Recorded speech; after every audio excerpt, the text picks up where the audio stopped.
Yeah, good evening, Yota. It's the... Can you hear me? We can. Go ahead.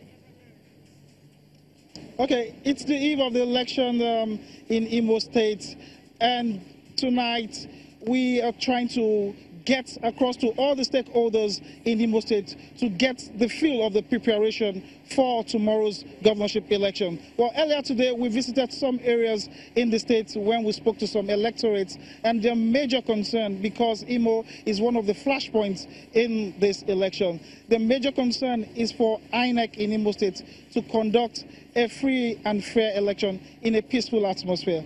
And to answer all this question, tonight we have the resident electoral commissioner of INEC in Imo State, Professor Francis Ezeanu, who will be speaking to us about the preparations of INEC for tomorrow's governorship elections in Imo State.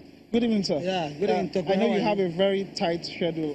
Thank you for joining us on this program. Yeah, tell us, what are your preparations for tomorrow's elections? Well, we are ready. Most of the racks are up and running, except for a few racks.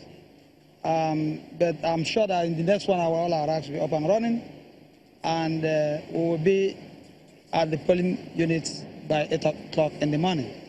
Yeah, this same thing you told us just a day before the presidential and National Assembly elections. Sure. And only for us to get to the polling units at 8 a.m. Sometimes some even got to the polling units at 9 a.m.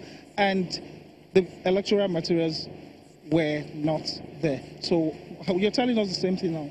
Well, yeah, we had to find out the lapses, and we've tried to button them up. If I live here now, I'm visiting some of the places where I understand the security escorts are not yet ready to move, to find out why they have not moved. Part of the problem is that if you are ready to deploy, you must wait for security escorts. So all the factors are not entirely within our control. Because we've been monitoring from our situation what's happening in some places. In some places, we understand that either the DPO said they should wait until it arrives or some other things. So we want to find out, I'll get there and find out what's happening. But apart from that, we are ready to get to the field. Sir, you know, there's some flashpoints in Imo State, like the oil-producing area, the riverine areas of Imo State. What are you doing to ensure that elections are free and fair in that? Well, like I always say, we have to make sure that we do the right thing. Now, but when you get to the field, there are a lot of contending factors. Once you deploy to the field, you are not totally in control of what's happening. That's why you have security personnel around to help us control the crowd and then control touts and talks. The last election we had in Imo State was largely disrupted as a result of the desperation of some of the politicians. And given that this is a local election, we expect even a tougher situation. We've dotted our I's and we have crossed our T's, but we are not totally in control of security affairs. You say you're not totally in control. Can you shed more light on that? Of course, I'm an INEC rec. I don't run the police, I don't run the civil defense, and others. We have done all the plan, we have planned with the authorities.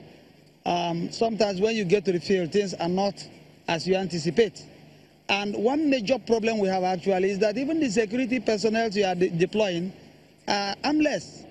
So when they are overrun by talks, it becomes a problem.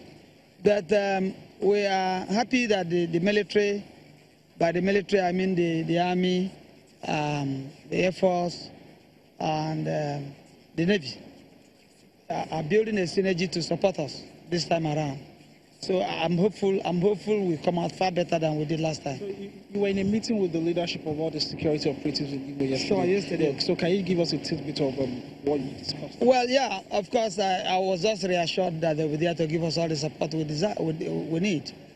And as I'm talking to you now, I just received news that some talks who are trying to come into Imo State have been intercepted somewhere. And that shows that the security are up and running. Okay, thank you very much. So with this assurance given to us, you're telling Imolites that you're ready for tomorrow's election? Sure, we are. Thank you very much. Thank you. I remain blessed. Yes, you just listened to the resident electoral commissioner of INEC Imo State, Francis Ezeonu. With this assurance, hopefully tomorrow's election will be free and fair.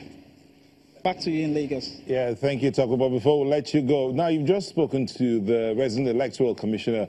Tell us, when you spoke to the people, I mean, based on what the rec said there about the desperation of politicians, what was the mood of the electorate? Are they willing to come out en masse tomorrow to vote? Yes, when I spoke to them, you know, we have security operatives who, over the time since last week, they've been working tirelessly to ensure that tomorrow's election is non-violent. I spoke to the Commissioner of Police, and earlier today on this show, we had the Public Relations Officer of Police in Imo State, and they are also assuring Imolites that tomorrow's election will be non-violent. And you listen to the resident electoral commissioner who said some thugs have been intercepted as they are having their way into Imo State just a few minutes ago. So those are some of the measures the security operatives are taking.